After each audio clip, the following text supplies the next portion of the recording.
टुनटुनी ससुराल में बहुत से सपने सजा कर आई थी। सोचा था बंटी की नौकरी है, अच्छा घर है, जो तंगी मायके में देखी है वो ससुराल में नहीं मिलेगी। छोटा परिवार है, बंटी की 2 बहनें और माँ है, पिताजी थे नहीं, ससुराल में राज करूंगी। कुछ दिन बहुत अच्छे बीते, मगर एक दिन पता चला कि बंटी की नौकरी छूट गई। सारे सपने हवा हो गए। अब हम क्या करें बंटी, कहाँ से खर्चा चलेगा? अभी तुम्हारी 2 जवान बहनें भी कुंवारी हैं, उनकी भी शादी करनी पड़ेगी, कैसे होगा सब? क्या करूं टुनटुनी, कंपनी घाटे में चल रही थी इसलिए बंद हो गई, पर तुम चिंता मत करो, सब ठीक हो जाएगा।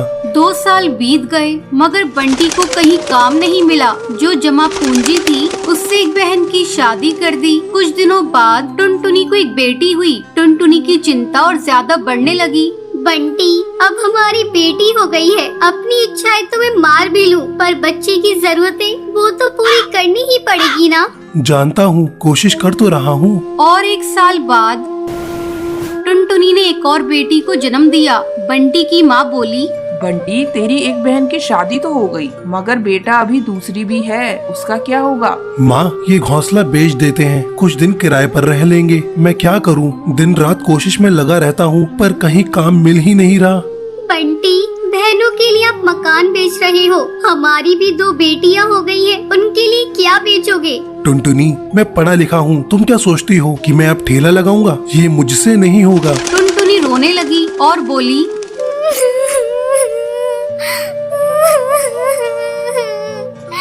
तो क्या मैं अपने बच्चों के लिए 10 रुपए के अनाज के लिए भी तरसती रहूं? दोनों बच्चियां दाने के लिए रोती रहती है, क्या पानी से उनका पेट भरती रहूं? जब तक कोई नौकरी नहीं मिलती तब तक तो कुछ कर ही सकते हो, या मुझे ही काम करना पड़ेगा? नहीं, हमारे घर की बहू बेटी बाहर काम नहीं करती। टुनटुनी बहुत दुखी रहने लगी। कुछ समय बाद घर बेचकर दूसरी बहन की शादी भी हो गई। अब तो रोज ही बंटी और टुनटुनी के बीच में लड़ाई रहने लगी। एक दिन बेरोजगारी से तंग आकर बंटी ने आत्महत्या कर ली। टुनटुनी के सारे सपने टूट गए।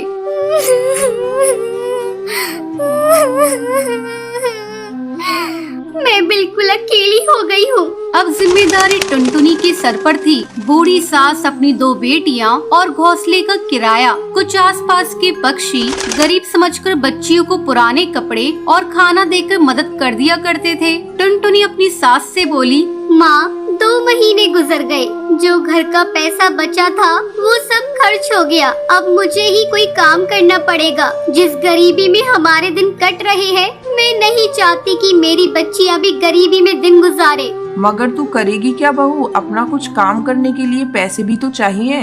कोई बात नहीं माँ, कोई तो मदद कर ही देगा। टुनटुनी ने सब रिश्तेदारों से मदद मांगी, पर किसी ने कोई मदद नहीं की। सब ये सोचते थे कि ये इतनी गरीब है, कहाँ से चुकाएगी। मायके से भी किसी तरह की कोई मदद नहीं मिली। टुनटुनी निराश हो गई और दुखी होकर रोने लगी।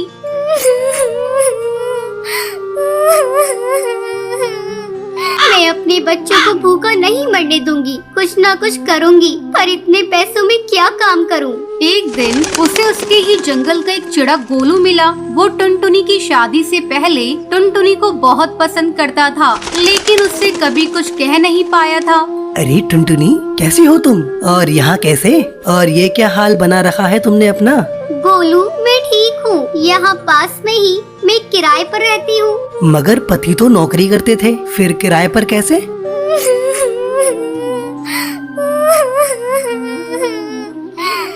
मेरे पति नहीं है, नौकरी छूट गई, घर बिक गया, बहुत गरीबी में दिन गुजार रही हूँ, कोई काम भी नहीं कर पा रही हूँ। मेरे पास केवल 1000 रुपए है, उसमें मुझे घर का खर्चा भी चलाना है और किराया भी देना है। मेरी सास बुजुर्ग है और मेरी 2 बेटियाँ भी है, कोई सहारा नहीं है, सबने साथ छोड़ दिया। कैसे कर पाऊंगी इतने कम पैसों में कोई काम? इतनी चिंता मत करो टुनटुनी, तुम चलो मेरे साथ। गोलू उसे चूड़ियों की थोक रेट वाली दुकान पर ले गया। ये मेरी ही दुकान है टुनटुनी।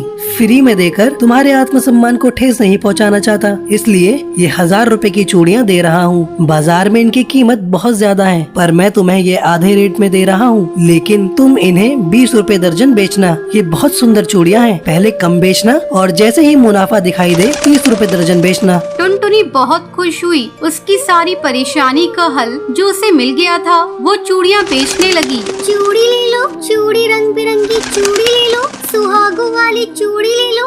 वो डाल डाल जाकर चूड़ियाँ बेचती और बीच बीच में आकर अपनी बेटियों को भी देख लेती। आसपास के पक्षी उसे गरीब समझकर मोल भाव भी नहीं करते। सबको उसकी चूड़ियाँ पसंद आने लगी और उसकी खूब बिक्री होने लगी। चूड़ियाँ तो टुनटुनी के पास ही सुंदर होती हैं, उसी से खरीदेंगे। तीज त्योहार पर और शादियों में चूड़ी पहनाने के लिए उसे ही बुलाया जाता था, जिसमें उसकी कमाई अच्छी हो जाती थी। इस तरह 1 साल गुजर गया। टुनटुनी के अच्छे दिन आने लगे। टुनटुनी गोलू से बोली, गोलू, तुम्हारा बहुत बहुत धन्यवाद। तुम्हारी वजह से मैं आज अपनी गृहस्थी चला रही हूँ, नहीं तो भूखे मरने की नौबत आ गई थी। ये तो तुम्हारी मेहनत है टुनटुनी, मैंने कुछ नहीं किया। जितनी मेहनत करोगी उतना ही अच्छा फल मिलेगा। इसलिए कहते हैं मेहनत करने वालों की कभी हार नहीं होती।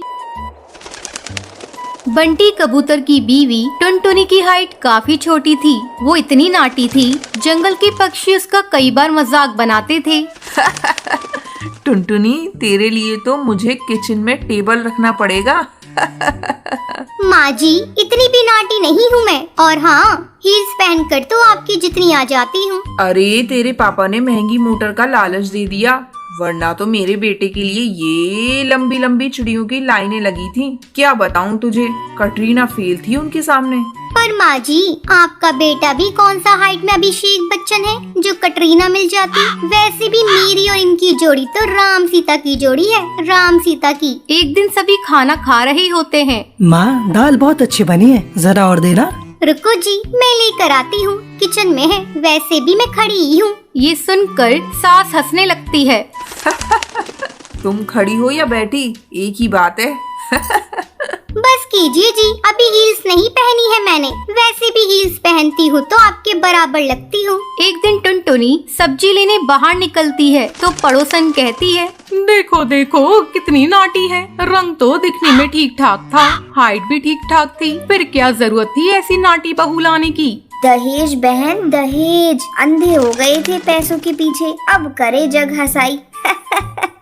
दोनों की बात टुनटुनी सुन लेती है और उसे बहुत गुस्सा आ जाता है। आंटी जी, एक बात बताओ, मेरे पापा के पास पैसे हैं, उनको अच्छी लड़की की तलाश थी, ये पसंद आए और शादी हो गई। इसमें मेरा क्या कसूर, ये जो आप लोग मुझे सुना रही हैं? अरे नहीं नहीं टुनटुनी, हम तो तेरी सास की बात कर रही थी। कितनी लालची औरत है। देखिए, वो लालची नहीं है, पर उनके कुछ शौक है जो वो अपने बेटे से पूरा करवाना चाहती है। और देखा जाए तो उसमें उनकी गलती भी क्या है भला। और इन्होंने मुझसे शादी की है तो जरूर कुछ न कुछ अच्छाई नजर आई ही होगी ना। और अब ना मैं आपकी बहू हूँ और ना ही आपके रिश्तेदारों को मुझसे मिलना है। फिर ये बात समझ नहीं आई कि आप इतना परेशान क्यों हो रही हैं। ये बोलकर टुनटुनी वहाँ से निकल जाती है। टुनटुनी, चलो जल्दी से तैयार हो जाओ, हम लोगों को पार्टी में जाना है। टुनटुनी तैयार होकर पार्टी में जाती है, जहाँ बंटी का दोस्त उससे कहता है, अरे बंटी, तू कितना लकी है यार। तेरी बीवी की हाइट इतनी कम है कि तुझे बच्चे की जरूरत ही नहीं, भाभी बच्चे ऐसी हैं। और बंटी, अगर मेरी बीवी की हाइट इतनी कम हो तो मैं घर से बाहर निकलूं ही नहीं। कहीं फुदक के कहीं चली गई तो लेने के देने पड़ जाएंगे। सभी टुनटुनी पर हंसने लगते हैं। तभी पार्टी की जगह पर आग लग जाती है। अरे भागो यहाँ से, जल्दी भागो। अरे लेकिन बाहर के दरवाजे पर ही आग है, हम बाहर निकलेंगे तो निकलेंगे कैसे? कोई रास्ता भी नहीं है। अरे रास्ता है ना, अगर कोई सामने वाली खिड़की से बाहर निकल जाए तो सब निकल सकते हैं। तभी टुनटुनी छोटी सी खिड़की से बाहर निकल जाती है और आग बुझा देती है। अरे वाह, भाभी जी ने तो हम सबको बचा लिया। वाह भाई वाह, बीवी हो तो ऐसी, अपने पति ही नहीं यहाँ मौजूद सभी की जान बचा ली है। भाई बंटी, माफ कर देना, तेरी बीवी तो सच में कमाल है। मुझे ये बात पता है और मुझे मेरी बीवी पर गर्व है। टुनटुनी मुस्कुराकर अपनी पति की तरफ देखती है। कुछ दिनों बाद टुनटुनी और उसकी सास मार्केट जाती हैं। वहाँ पर अरे भैया, ये कपड़े देना कितने का पड़ेगा? माता जी, ये तो बहुत महंगा कपड़ा है, लेकिन अब बस 2 मीटर बचा है। मेरे तो किसी काम का है नहीं, आप बस इसके 100 रुपए दे दो। अरे भैया, तो मैं क्या करूँगी इस टुकड़े का? लेकिन वैसे है बड़ा ही सुंदर। तभी टुनटुनी बोल पड़ती है, इसमें तो मेरी पूरी ड्रेस सिल जाएगी। ये कहकर वो कपड़ा ले लेती है। अगले दिन टुनटुनी वो ड्रेस पहनकर सास के सामने आती है। अरे वाह टुनटुनी, ये ड्रेस तो काफी सुंदर लग रही है, बड़ी महंगी होगी ना? अरे कपड़ा तो मैंने ही पसंद किया था, बस पूरा नहीं था तो इसने ले लिया। सिर्फ 200 रुपए की ड्रेस है ये पूरी। देखो माँ जी, नाटी होने के भी कम फायदे नहीं है। जैसे तैसे दिन कट रहे थे। सास और पड़ोसियों का मजाक बनाने का सिलसिला चल ही रहा था। एक दिन मोहल्ले से बहुत जोर जोर से आवाज आती है, हाय रे, मैं मर गई। अरे क्या हुआ? देखते हैं तो सभी गड्ढे के सामने भीड़ लगाकर खड़े होते हैं। मेरा बेटा इस गड्ढे में गिर गया। पड़ोसन जोर जोर से रोने लगती है। तभी वहाँ टुनटुनी आ जाती है। रोइए मत, मैं प्रिंस को लेकर आती हूँ। ये बोलकर नाटी सी पतली सी टुनटुनी चिड़िया गड्ढे में घुसकर बच्चे को बाहर ले आती है। तब क्या था, एक बार फिर टुनटुनी के लिए पूरा मोहल्ला तालियां बजाता है। मुझे माफ कर दो टुनटुनी, मैंने तुम्हारी हाइट का कितना मजाक बनाया था। कोई बात नहीं मासी, प्रिंस ठीक है, ये बहुत है। अब वो दिन आता है जब सास टुनटुनी की तारीफ करती है। वाह बहू वाह, तेरी तारीफें सुन सुनकर तो मैं बहुत खुश हो गई। आज तो तूने ये साबित कर दिया, समाज में परिंदे रंग रूप लंबाई ऊंचाई से नहीं बल्कि साहस और हौसले से काबिल कहलाता है। मुझे माफ कर देना बेटी।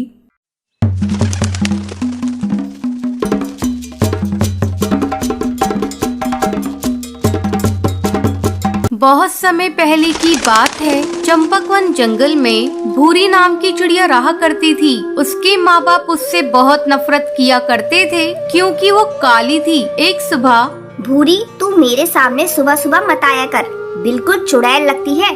कम वक्त पूरा दिन मेरा खराब कर देती है। माँ, मुझे जोरों की भूख लगी है, इसलिए मैं किचन में आई हूँ। चल भाग यहाँ से अपने घोंसले में। जिस खाने पर तेरी नजर जाएगी वो सब राख हो जाएगा। जब सभी लोग खा लेंगे तब मैं तुझे बुला लूंगी। माँ, तो मुझे इतना डांटती रहती हो और पिंकी को तो बहुत प्यार करती हो। खबरदार, जो तूने पिंकी से अपनी बराबरी की तो उसका रंग देख, गुलाब जैसा गुलाबी है और तू तो बिल्कुल कोयले जैसी काली है। तुझे देखते ही मुझे उल्टियाँ आने लगती हैं।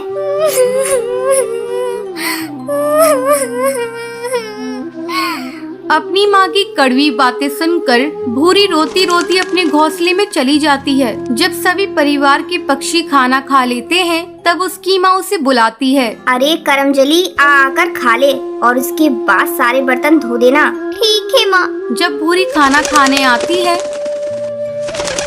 ये क्या माँ, ये तो सूखी रोटी है, इसके साथ तो सब्जी भी नहीं है।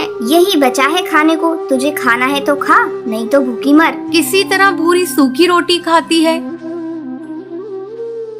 एक दिन भूरी के पिता जंगल में काम पर जा रहे होते हैं। तब भूरी आकर अपने पिता से कहती है, पापा, मेरी सैंडल टूट गई है, मेरे लिए नई सैंडल ला दो ना।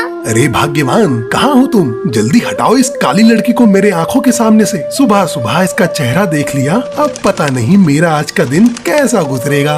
अरे करमजली, तुझे कितनी बार कहा सुबह सुबह अपने घोंसले से मत निकला कर, लेकिन तू है कि मानती ही नहीं।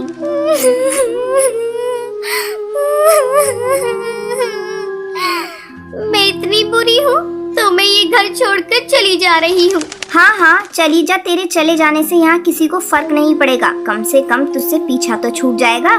माँ, मैं भी तुम्हारी बेटी हूँ, तुम इस तरह मेरे साथ क्यों बर्ताव कर रही हो?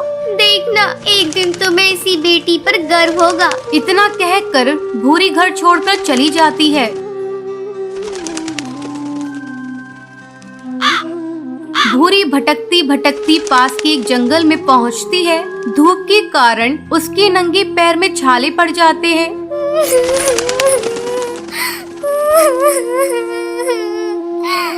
मेरे मम्मी पापा मुझसे बिल्कुल भी प्यार नहीं करते। अच्छा होता मैं मर ही जाती। अब मैं कभी भी अपने घर नहीं जाऊंगी। तभी उसी जंगल से एक जादूगरनी गुजरती है। जब वो भूरी को जंगल में अकेली देखती है तो वो उससे पूछती है, बेटी, तुम इस घने जंगल में बैठी क्यों रो रही हो? मुझे बताओ तुम्हें क्या तकलीफ है, शायद मैं तुम्हारी मदद कर सकूं।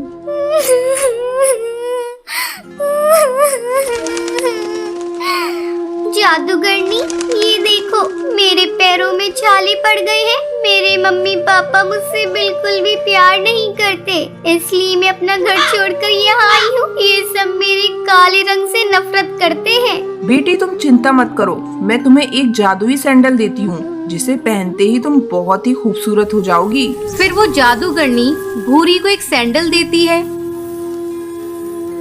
बेटी ये सैंडल इसे पहन लो और अपने घर वापस चली जाओ। जैसे ही भूरी सैंडल को पहनती है वो खूबसूरत हो जाती है। फिर वो अपने घर आती है। घर आने के बाद, अरे तुम कौन हो? किससे मिलना है तुम्हें? माँ, तुमने मुझे पहचाना नहीं? मैं भूरी हूँ। तू झूठ बोल रही है, तू तो भूरी हो ही नहीं सकती। भूरी तो बहुत काली है। माँ, ये देखो मेरी जादुई सैंडल मुझे एक जादूगरनी ने दी है। इसे पहनकर मैं सुंदर हो गई। फिर भूरी खुशी खुशी रहने लगती है।